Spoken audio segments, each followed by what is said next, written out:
Thank you, everyone, for your practice. For those who might be a little tight back there are plenty of cushions up here. Just walk up through here, and you can sit in the front. Those especially feel a little claustrophobic back there, a little tight. There's plenty of cushion up here, okay? You can take a moment for you to come up if you want. Free up some space for those who are coming a little later.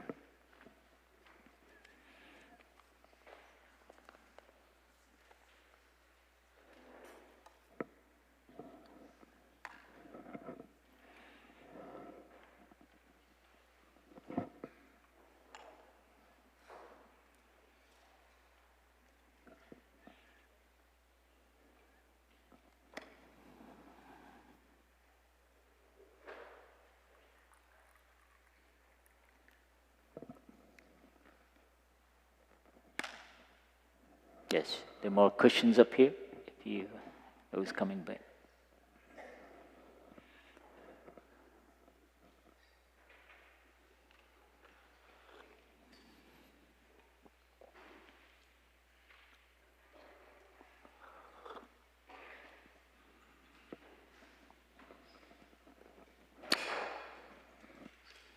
How many of you are the first time here? Raise your hand. Okay. Welcome.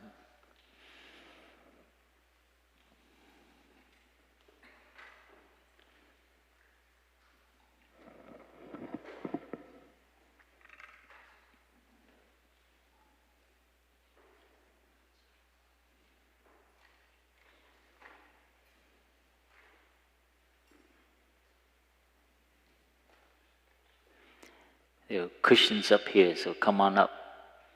Tell your whole crew up there. There's a bunch coming. Yeah, come all the way down the aisle. There's cushion out here, up the corner here. Keep going. Oh, okay. There's cushions up here. You guys could sit together. Are you guys like a group? Friends. Like to sit next to friends right here. There's a bunch right here. Wonderful. I used to go to the temple, Vietnamese temple, and I didn't understand Vietnamese, so I always sit in the back. And I usually fall asleep. You sit in the front. If you fall asleep, it's kind of, you're a little more accountable when you're sitting in the front. One time I sat in meditation in front of Thai, and Thai was on the other side. Because we have to flip around and face outward, and Thai was there, and I kept falling asleep. Thai threw a cushion at me. I never slept after that. I think I was doing the helicopter. Recently a brother did that, and then I transmitted Thai's cushion. That's how we learn from each other. You learn from someone, and then hopefully someone else pass it on to.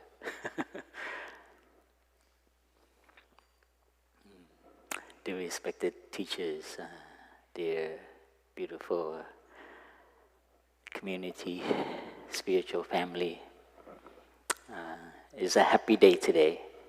It's the opening of our rains retreat. I think it's a great happiness because our lives are so retreat oriented, and we serve a lot as a monastery, as monks and nuns, as a community. So the rains retreat, every time it comes, Thai, our teacher, is very happy because he doesn't travel.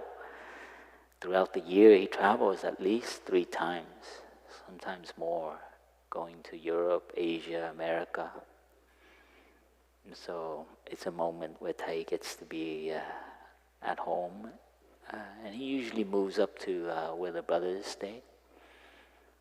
And we stay for 3 months, not going anywhere, unless you're the shopper or doing Sangha service. other than that, we stay put. A few days ago, the brothers moved rooms as well. That's also part of the rains retreat. All the monks and nuns get new roommates, and you have to switch rooms. I shared that to some lay friends. They're kind of, really? I mean, you do that? Yeah. Because, it's a chance for us to reflect on what stuff we have. And all the brothers get to see your stuff. Because you have to move it, right? And they're like, man, what do you do with all that? You get a little social pressure. I suppose you look at your stuff and it's like, man, I haven't touched that for a whole year. What am I hanging around for? So, anyways, there's different ways of practice.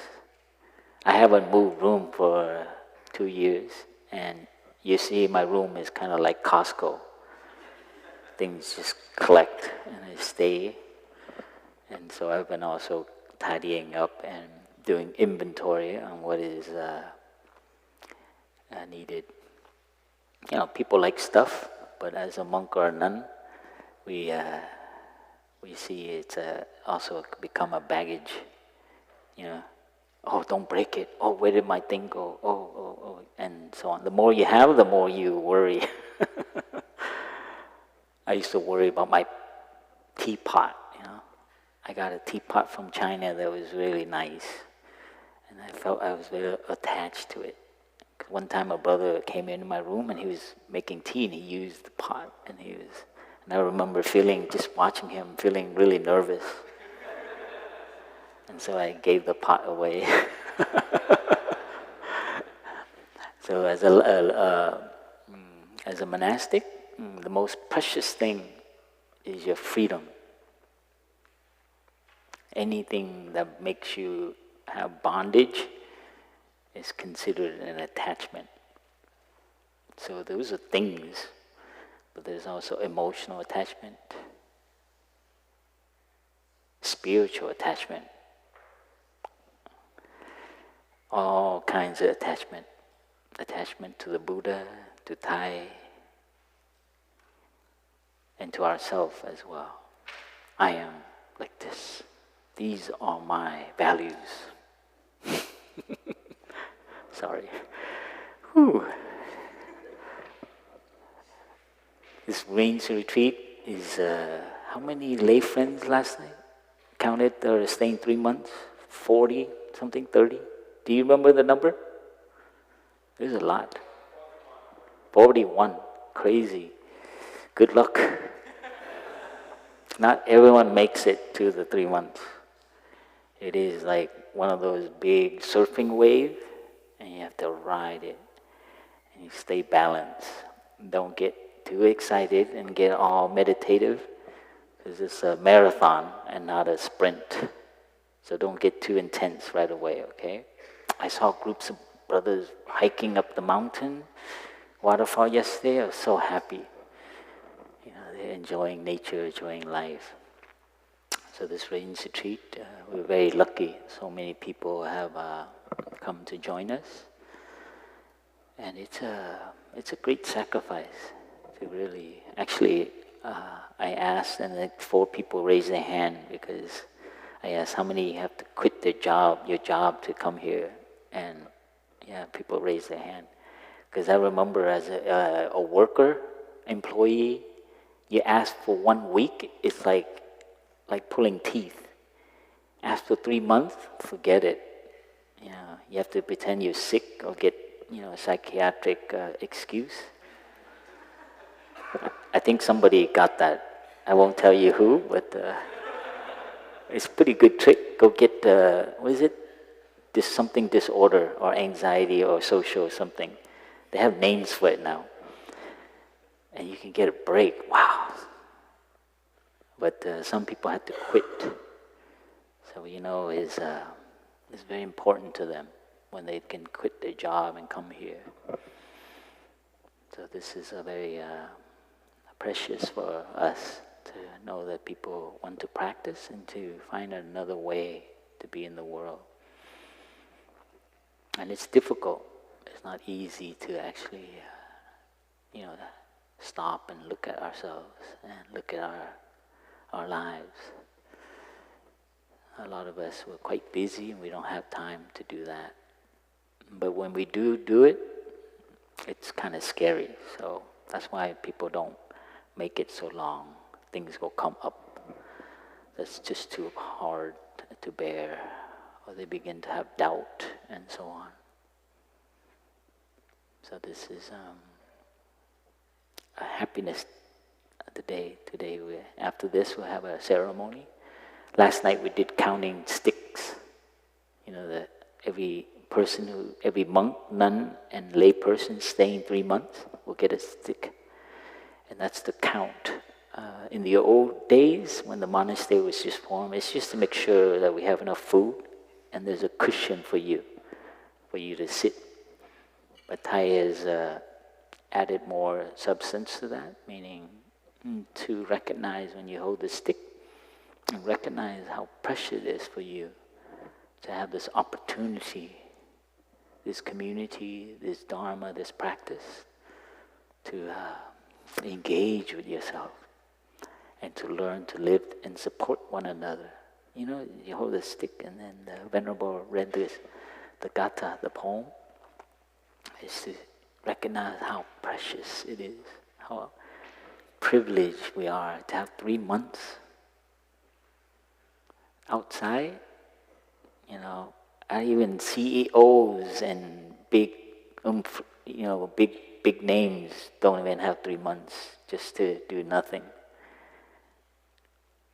So this is something very, you're the wealthiest person right now. If you can make it 3 months, consider yourself the wealthiest person.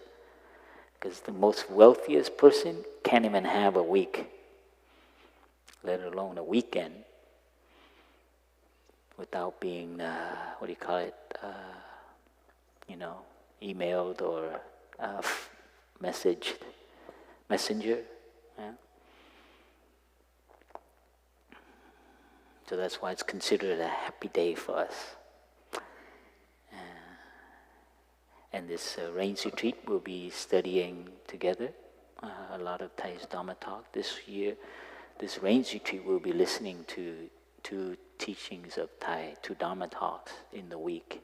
And they will be on the origin and the root, the essence of where the plum village tradition comes from.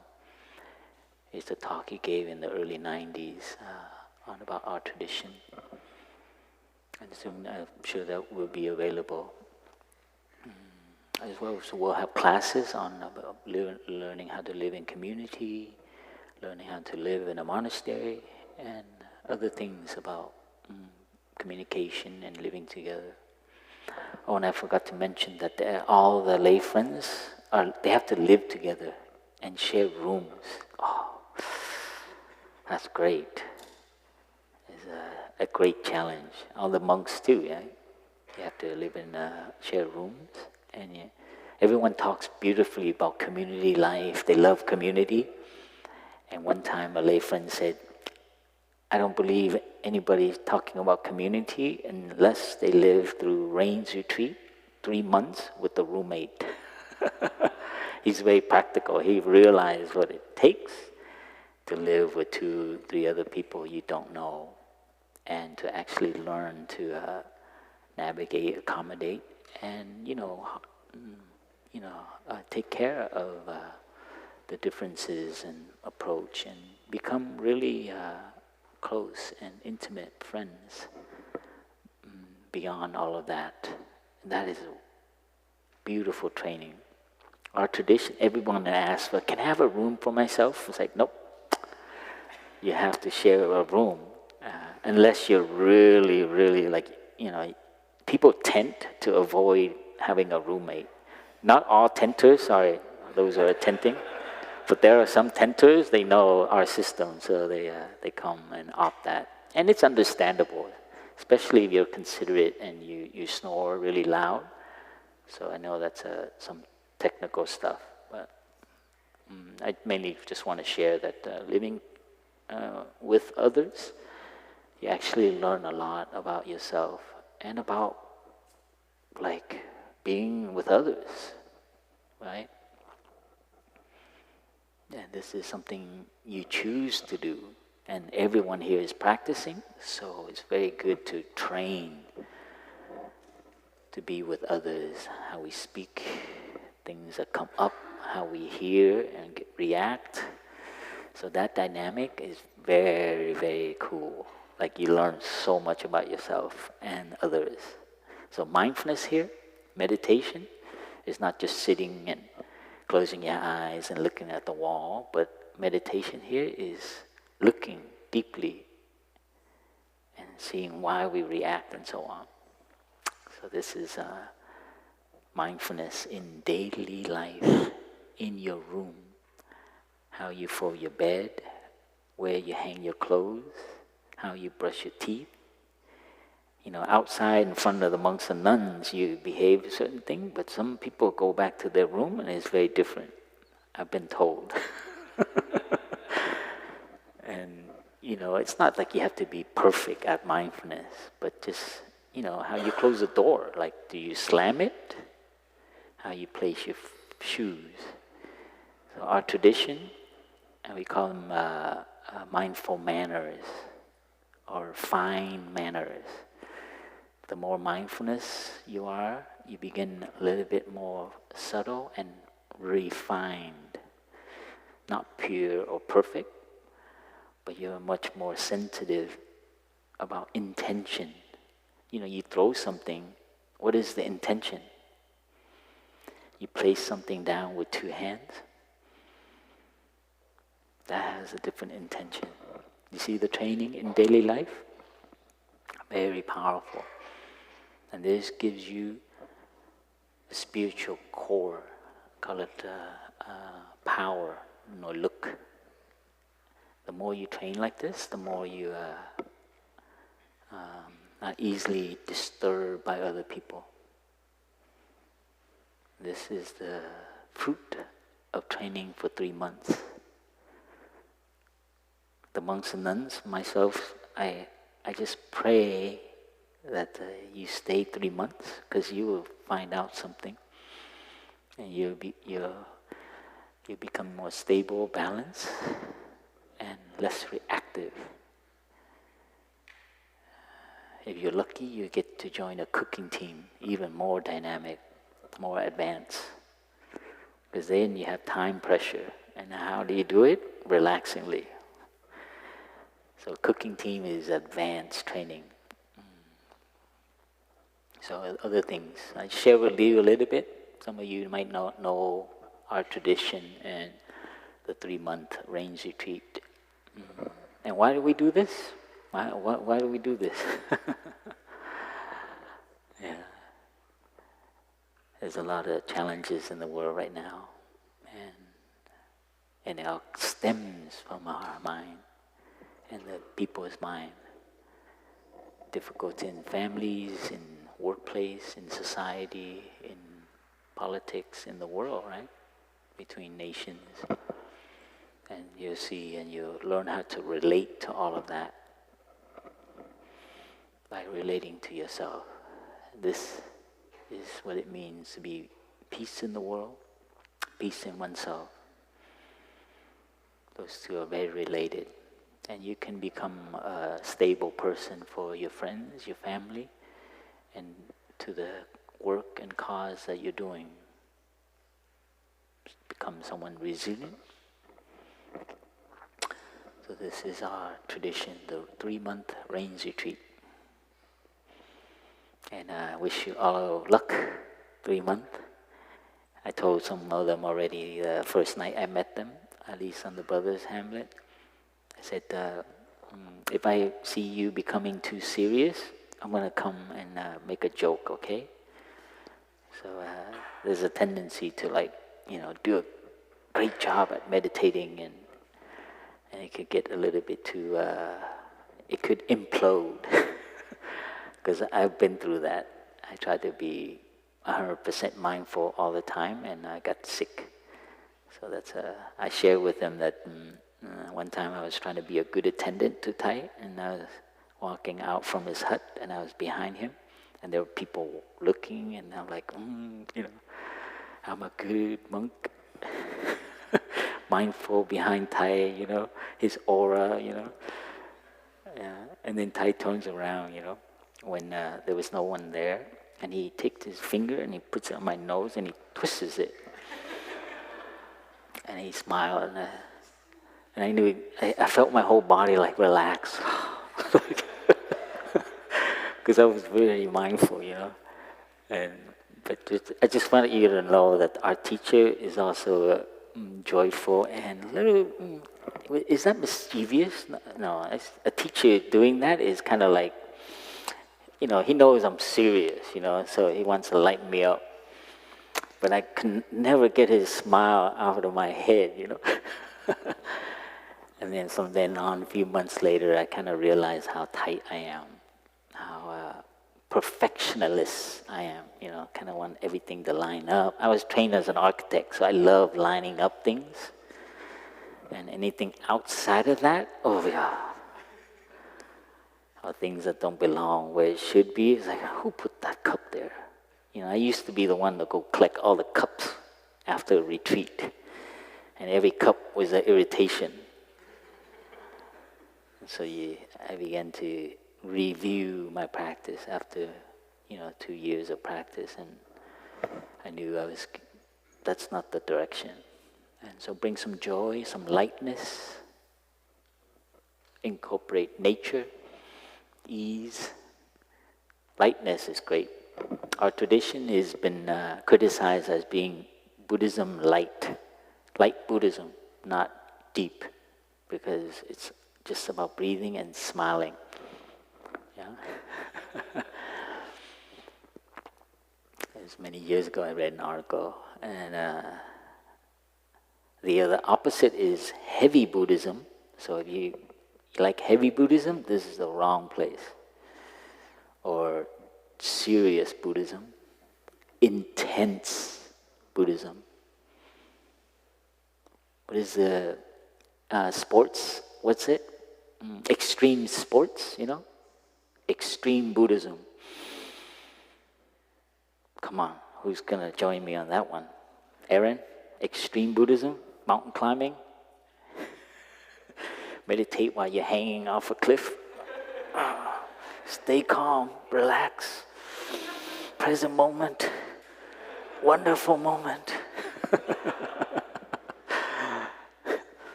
The brothers are pushing for rock climbing meditation. I was like, yeah, that's extreme Buddhism.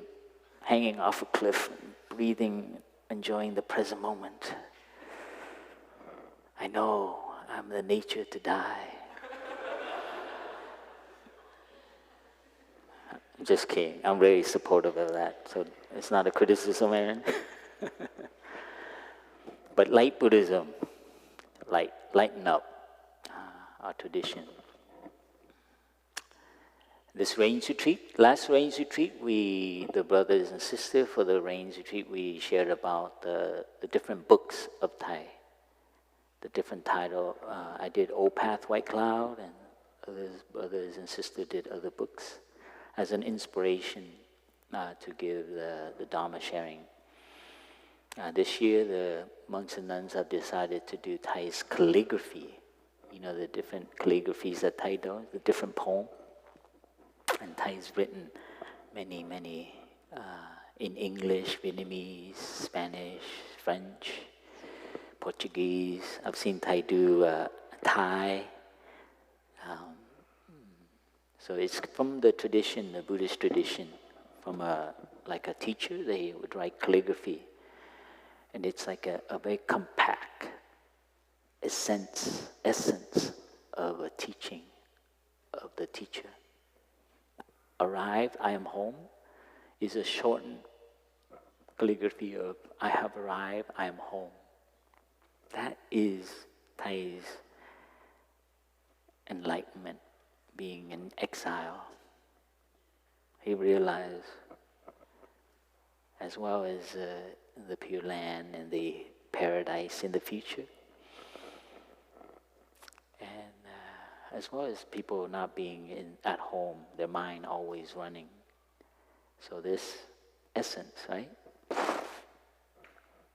is a medicine for our times. It's all the same stuff that the Buddha taught and many teachers have taught, but it's, put in the language and in the context that addresses a certain suffering. So that is the tradition of why meditation teachers write really as, 4 words, 1 word.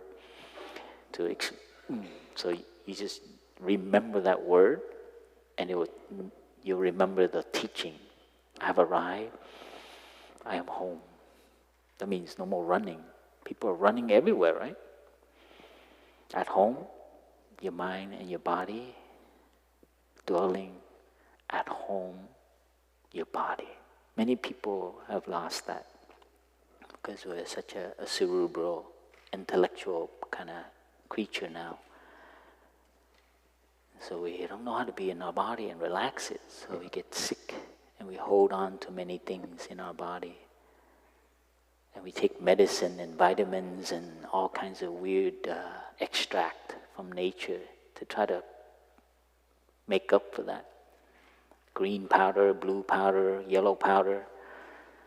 I mean, I've seen people have a whole bag full of stuff that they have to take because of the fear, anxiety, and the mental toxin and the inability to be nourished just by nature. So I've arrived at home is an example. And many monks and nuns this rains retreat will choose depending on how they feel. And I chose Bosu. It used to be actually, we just changed it to arrive at home, but it used to be the calligraphy behind us. And I'll show you, okay? It's in Vietnamese, or Sino-Vietnamese. Bosu. This is in care of Sister Su Game, one of our sisters. I asked her to write me many calligraphy, which I'll show you. And this is a quintessential teaching of our teacher, reviving it from the Lin Chi teaching. Master Lin Chi, 9th century, in China. Is one of our patriarch. Our tradition comes from a lineage of one of the lineage from Lin Chi from China. And if you know Master Lin Chi, he was, each Zen master comes because of the history. Like our teacher engaged Buddhism, war, the peak of colonialism, So Thai is a product of history. The French, the Americans, the militarization of the world. See? So Thai come out, and so each Zen master comes because of a need of a particular time. And people have looked at it, it's every 500 years. And Master Lin Chi was considered one of those. During his time, Buddhism became very elite, very, prestigious. There's very, I don't know. I have to be careful here what I compare it to here. But, kind of like, CEO monks, kind of like titles and positions, and, there's like a whole, the class of monastic and how to train. So Master Lin Chi came out, and a lot of his teaching is to poke fun at that. So Boshu is one of his famous. It means Bo means like no or negation or nothing. It's like negation. So here it means business, affairs, things. Su is like so Thai is translated to mean no business or businessless. Businessless. I like to play with it and say businessless. So it could mean no business. So this is very, very appropriate for those who are here for 3 months. You're here and let go of your business. Not just your job, but all of your business. Yeah, we bring a lot of baggage, a lot of affairs, right? We carry a lot of that, our responsibility, our things, and you have 3 months to drop it so that you can have a clear mind to look at things. Let's have a breath with the sound of the bell. We can all breathe together.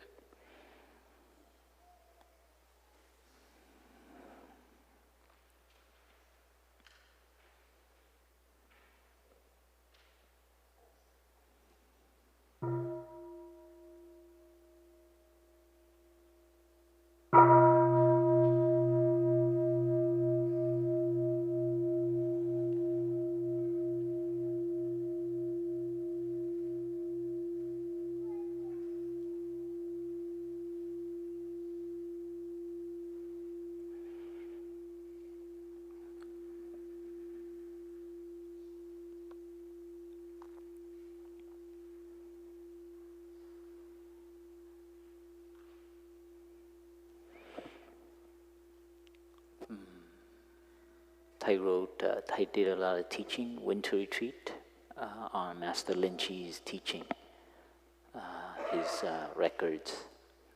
And it's all been compiled into a book with the title Zen Battles. So you have a chance to look at that, you'll know what kind of tradition we're in. It's kind of strange title, huh? Zen Battles. Because Master Lin Chi is known for having consultation, and people come up, and usually it's you ask not such a wise question, you're gonna get something. And so Master Lin Chi is known for waking up people with very powerful teaching. I remember reading it and thinking he's the most efficient therapist. You go meet Master Lin Chi for a therapy session, you will not come back. No need for a second appointment. You either die, go crazy, or get enlightened. Choose. That's it wouldn't work now, You probably go to jail if you did that. A mistreatment or a malpractice. So with Master Lin Chi, no second appointment. He will hit you right at the core. And you either enlighten, let go of your idea of yourself, and people go crazy if they have to let go of that, because we're so attached to it. So his teaching, I remember that, going through it and saying he's the most efficient therapist in the world, You don't need to see him again, because you'll probably be holding that teaching for a long time. And it slowly cooks, right? And it transforms you, and you don't need him anymore. That is liberation. That is a good therapist. He teach you, and you are free from your notion and your dependency to come again to tell your story. We should start a new therapy tradition, huh? 1 appointment only.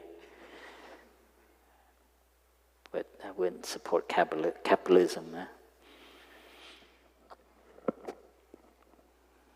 So Master Lin Chi, our teacher, shared in the introduction of that book something that I find very intriguing, and I've never heard any teacher ever share it. Like Master Lin Chi's teaching, like Boshu, letting go of our business. Master Lin Chi's teaching is not a vitamin that nourishes you. It is a laxative. Can you believe Thai said that? When you look it up,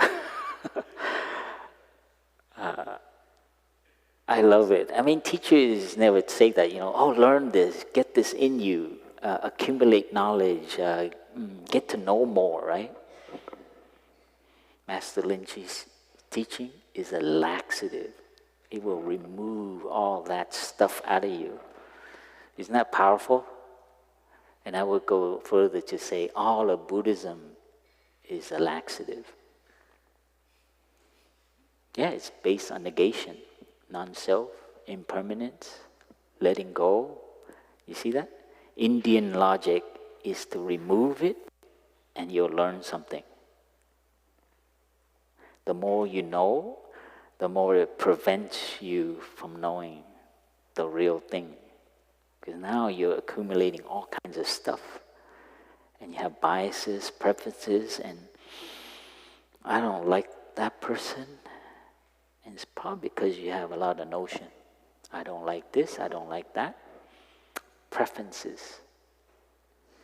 There's other Zen masters said, choosing right and wrong, having preferences, is the source of our troubles. That's his opening line to his teaching. So Master Lynch, Buddhism, laxative. So your 3 month, you have to see it. You're not going to learn anything.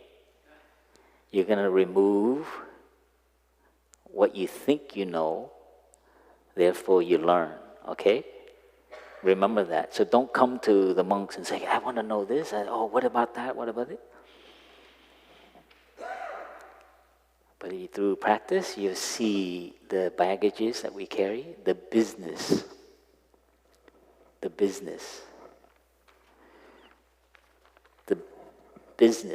affairs, right? I think she wrote one. There we go. This one's businessless person.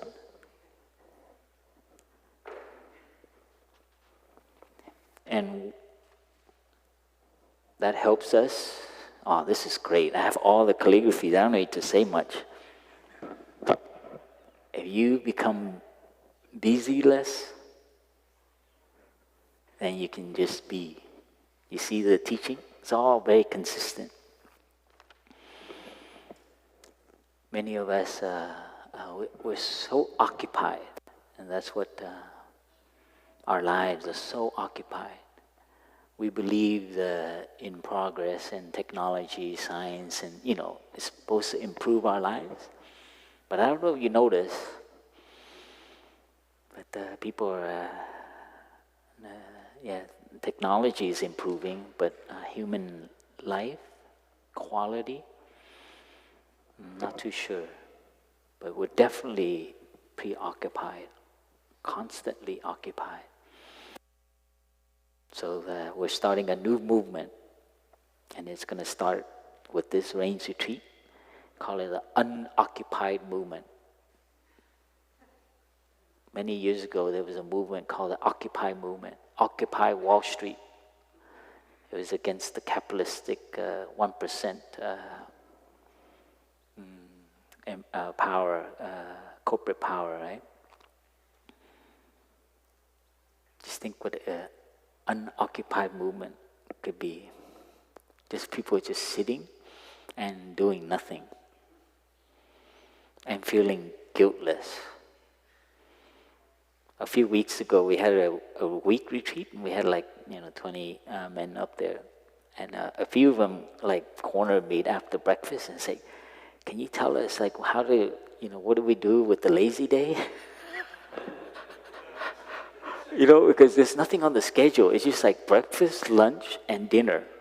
And in between, it's what are we supposed to be doing? I was like, don't do anything.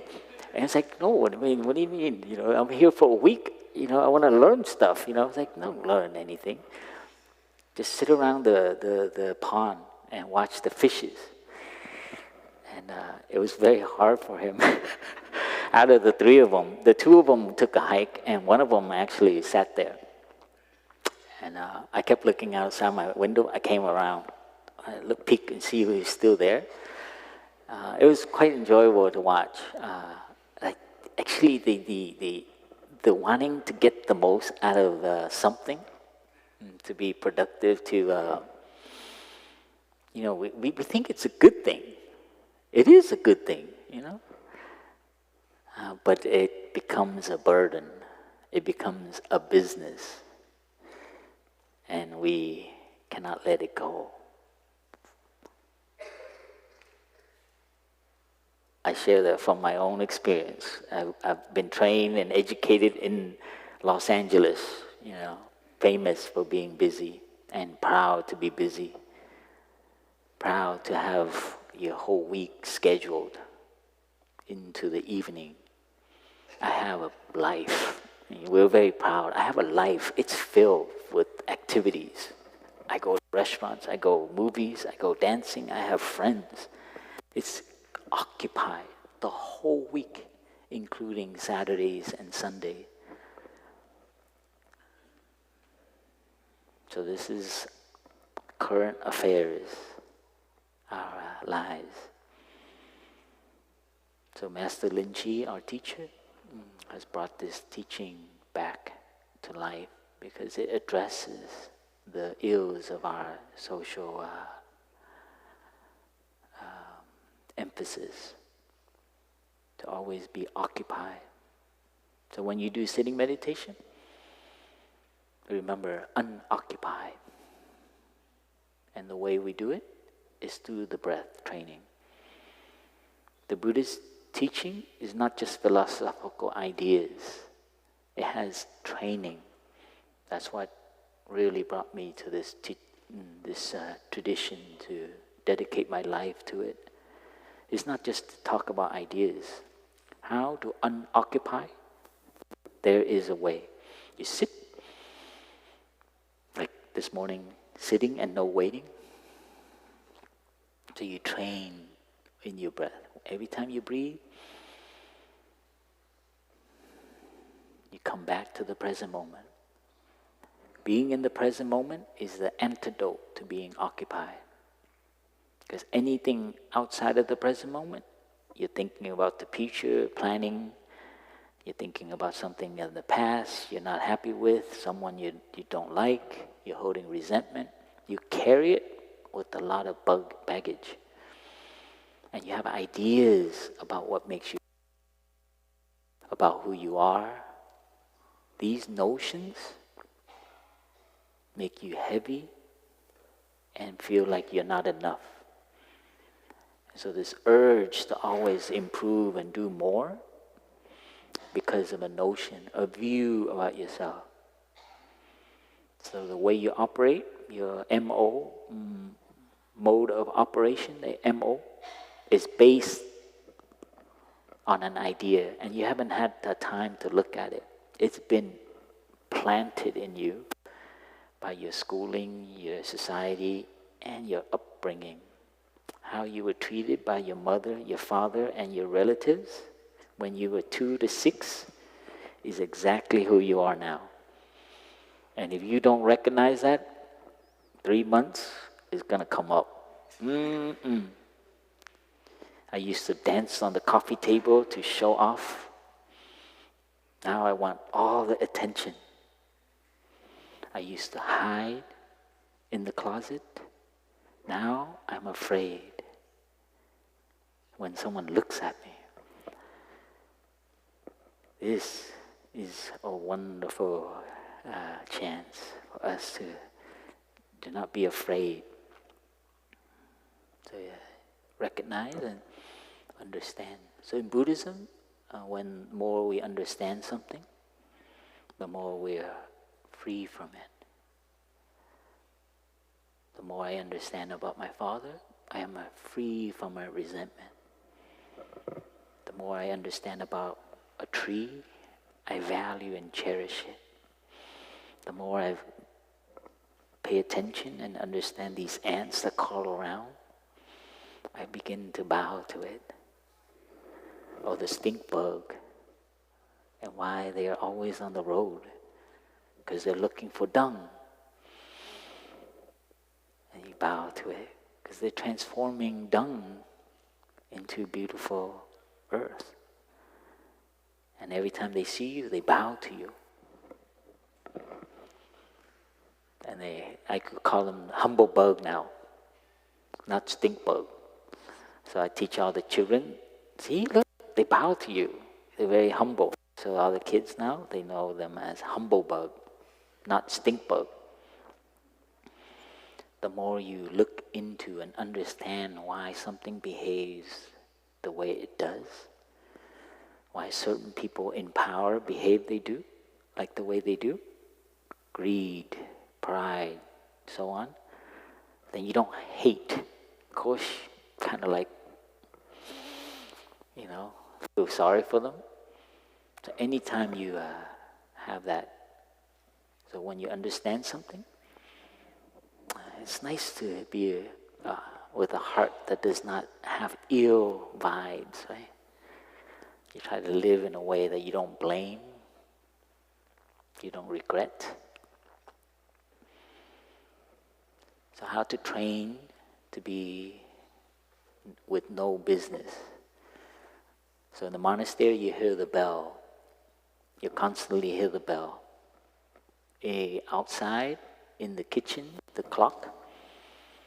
Every time you hear the bell, come back and remember, no business. No affairs. Untroubled. Come back to the present moment and learn to let it dissipate, come back to your body. So this is a training. Every time you hear the bell, come back to the present moment. And there's another training that's very, very helpful, and you'll get to practice it at lunch, is eating meditation. When you eat, you're present with the food, and you don't occupy yourself with non-stop thinking. Our teacher made a radio station called NST, Non-Stop Thinking Radio Station. Because our humans are so, they have that on all the time. So we used to read it in the morning meditation before the sitting.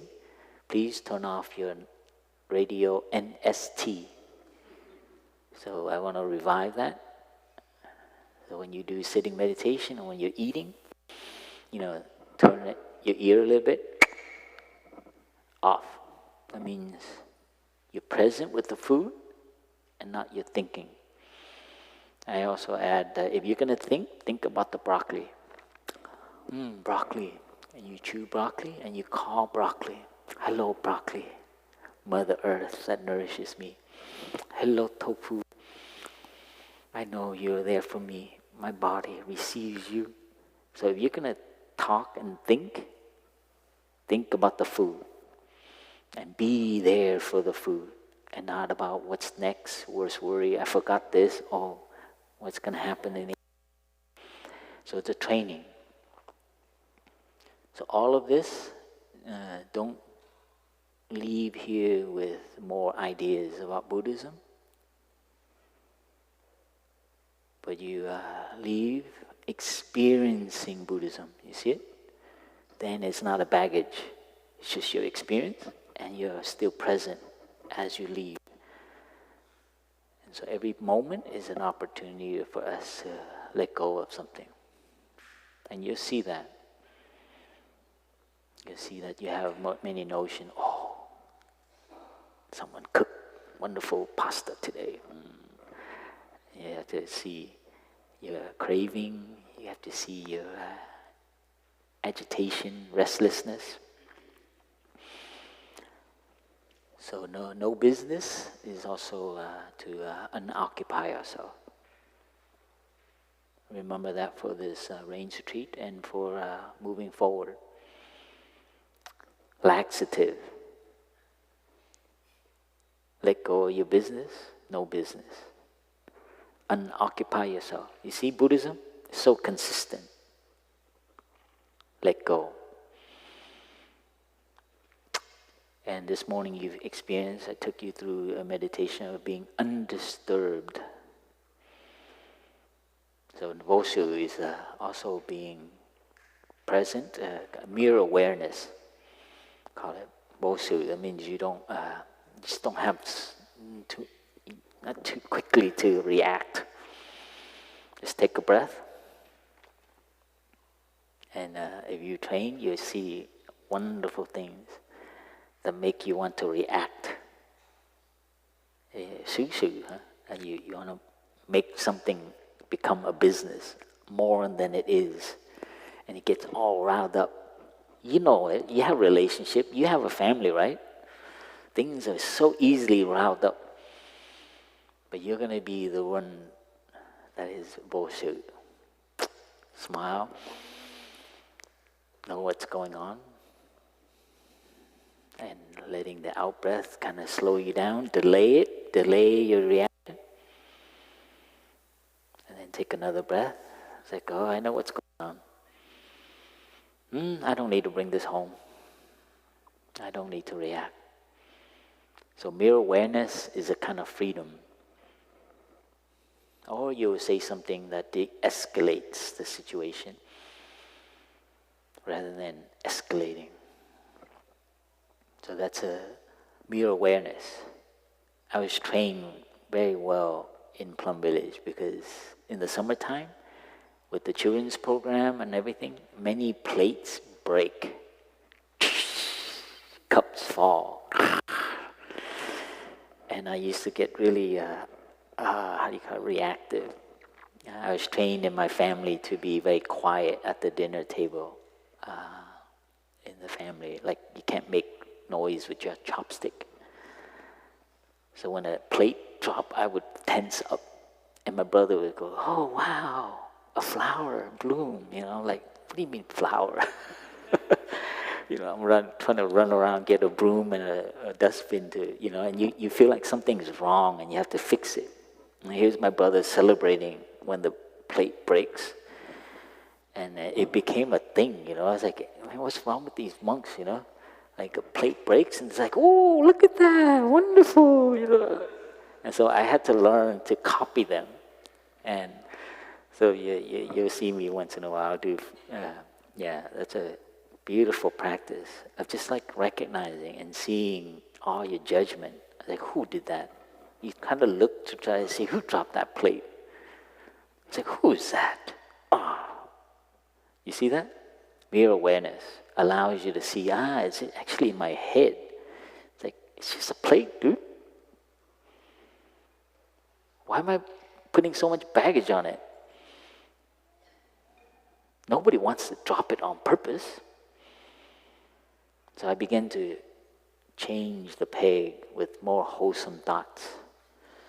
You see that? Mere awareness, first, recognize. Is this helpful to have a thought like that? No. Doesn't help me, doesn't help them. What do I change it with? They're in a monastery, See the power of mere awareness? So, no business means no disturbance. I wish I had a plate right now, I'd drop it, and you'd know what I mean. I don't want to drop anything else, but one day I'm going to give you a meditation. Everyone sit around and I will drop a plate, and you see how intense your body is. You can feel it already, just me describing, right? Another one is spilled orange juice. You might click, and it's dripping on the table. Ooh, it's gonna get sticky. Ants are all gonna crawl. You see how we've been trained? And we think it's good. I'm so responsible. I'm gonna clean it. I'm gonna be the first one to clean it up. More tense. And filled with judgment. With mere awareness, you'll recognize that. And it's very powerful to be the master of your choice. Do I want to go there? Or do I want to go there? There? Or there? Do I want to get more? Or do I have enough? I want another piece of bread. How many almonds can you eat? I mean, I've seen people take like spoonful of almond. I was like, they're gonna die, man. It's just almonds, man. They're gonna eat it tomorrow too, you know. But it's this fear of like, you know, you're not nourished enough, you know. Your body is like, you know, extra energy is not good, you know, it'll be cancerous. To know that any craving comes, any thought comes up. See the power of 3 months? And it gets even more subtle and subtle and subtle.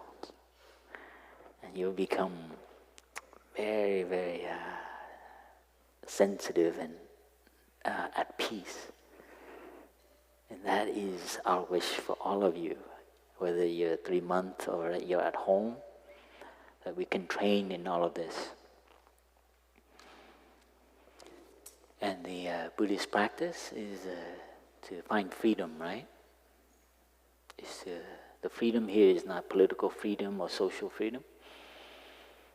It's a freedom to know what baggage we have, what is possible, where we come from, to know our true self, our true home, and to be at ease with that.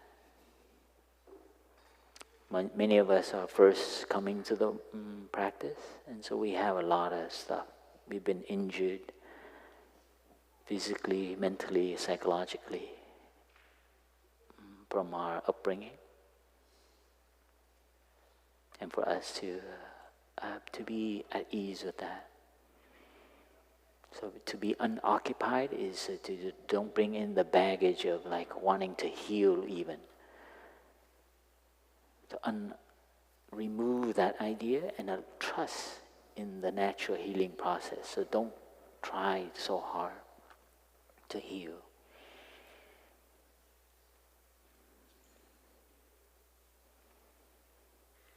You have to have trust that if you wound, if it's not too serious, if you leave it alone, you leave it clean, it will heal itself. Same thing with a lot of our disturbance, a lot of things that we carry. And we don't have trust. So being still, being unoccupied,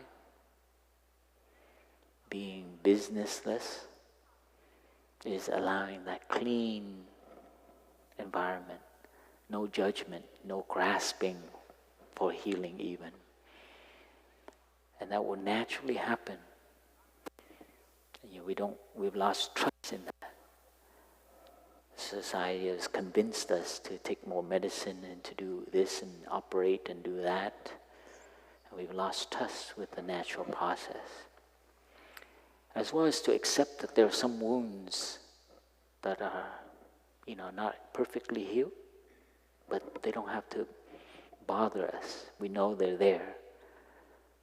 So complete transformation is okay. Not a perfect transformation is okay as well. But there's other things happening that's wonderful. And that is Thay's teaching. That even with suffering, we can still be happy. To recognize that our teeth is in good condition, our lungs. So there's so many other things that are happening besides our troubles. So don't let that preoccupy yourself and become dominate your life. So now if you know the practice, you also need to recognize that there are other wonderful things happening besides the things that you can't handle right now. So with practice, you'll begin to understand its roots, and with your understanding, you don't need to fix it. Just by understanding why it came about is a relief. And so this is for you to be careful of the grasping and that same active culture that we have and productive culture. You have to be careful. Sometimes it's brought into the meditation tradition, and we strive too hard.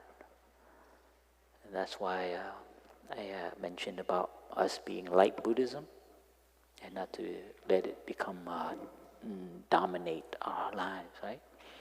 Many of us have childhood upbringing that is, still processing. And myself, refugee family coming to a new culture, dealing with discrimination, dealing with my father who couldn't adapt. So I have, I think, the way we look at it after we understand ourselves and begin to see the nature of suffering, and then you begin to look at other people. They do harm, they make others suffer because they suffer. You see? So you're equipped with the way of looking at the world without blaming and criticizing and punishing. That is our mode of operation in society. We other people, and then we blame them for our own suffering and unhappiness, our own disturbance that we don't want to deal with. And we begin to see the world like that. You don't hate people because they hate. But you understand, and if possible, you have compassion for them, and you try to help in a skillful way. So here is not just to, deal with your own side of the fence, but you also become an instrument to be good and to do good in the world, to help a better place. That is our tradition. It's not to run and retreat in the monastery for 3 months. No, it's to go out and confront and be skillful. And the more you're sensitive and the more subtle you are, and the more at ease you are with yourself, you will be a better instrument. You will be that person that doesn't react in the family and just smiling and accepting all of them just as they are. And they say, no, you got to be on my side. It's like, look, come on, both of you guys are right. Huh? But Dad, he's got his stuff too, And so you become kind of like non-reactive. You see that? That is a person who is doesn't take anybody's business as your business. You're businessless. Be free and be businessless. You see that? Yeah, she's really helping here. Nothing to do, nowhere to go. Oh, by the way, I'm doing an ad for the bookshop, by the way. This, we're in a capitalistic country here, man. Come on. But Boshu is a powerful teaching, and I'm not doing justice, doing short. There's like Cliff Note version. But I hope you take into heart a little bit of what I shared and continue to learn about our tradition, Linchi. The word Boshu, no business, it comes from a lot of monks trying to be a good monk, be a Dharma teacher, and be like the leader of a thing. So he also has another word, Bovi, no position, Bovi Yang Yang, to be a true human being without position, titles, or anything. So you can imagine at that time, right? A lot of titles and so on. So this is a powerful reminder that we have all these narratives of who we are and what we want. I want to be the next startup guy, the CEO, the next Steve Jobs, and all these kind of great influencer of the world. All these notions is very equivalent to back then how people are running after a position. To be true human being without any position, with no business. And then another thing, I forgot to tell her to write, be ordinary. Yeah, that goes, you see how his teaching is so chill, it so fits our tradition. You try to be something, nothing to do, nowhere to go. Oh, here, that's one I like. I'm glad she wrote this one. Remember, we're going to start an unoccupied movement. This is great for America. America is always trying to do a startup. So this movement will counterbalance our kind of productivity, unoccupied movement, sitting and being useless around the pond, being lazy and guiltless, because you're beautiful and your living and existing is already good enough. Can you ask a tree to be more than a tree? Try to talk to a tree. Say, chill out, man. I know I have limbs that are broken and I have wounds, but I'm still a tree. A tree taught me that. It's got wounds that are still breaking. It's got half of a tree like rotting, but it's like still giving flowers and leaves and nourishing me. To talk to a tree and ask the tree, what do you want to be, tree? That's what the pressure we put on ourselves. So please enjoy your 3 months. And if you're lazy, too lazy, the work coordinator will come and talk to you. So being lazy is not nothing to do. Being lazy is an attitude, a free attitude. Present moment, whatever is needed, boom, boom. You're not carrying stuff with you. You see it? So it's something to do, somewhere to go, but you're not busy. That is the teaching. So don't get caught, okay, of being kind of, like a vegetable. Do something, but you do it without being busy. A lot of ideas, a lot of pressure, a lot of want, it's got to be like this. It's just present moment will teach you.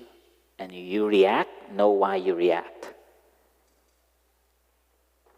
That is the teaching and the training. And it's going to be a lot of fun. So I'm looking forward to it. Can't believe there's a lot of you guys here. Woo! And for those at home, please follow us and do as much as you can rains retreat at home. I would add on to that the brothers are also doing releasing electronics, Wi-Fi, and phones for this rains retreat. So I invite you to do that for the weekend. Unoccupy yourself with the YouTube and Instagram or whatever you use now. So this is something very appropriate for our time. You see that? Unoccupy yourself. The things that you think will make you more happy, in fact, it is a web that is entangling you more and more. So thank you for being here, and we'll have a ceremony to celebrate opening of the rains retreat. Thank you for coming to support us. And I hope this is encouraging. If you change your mind, please come and talk to me, okay?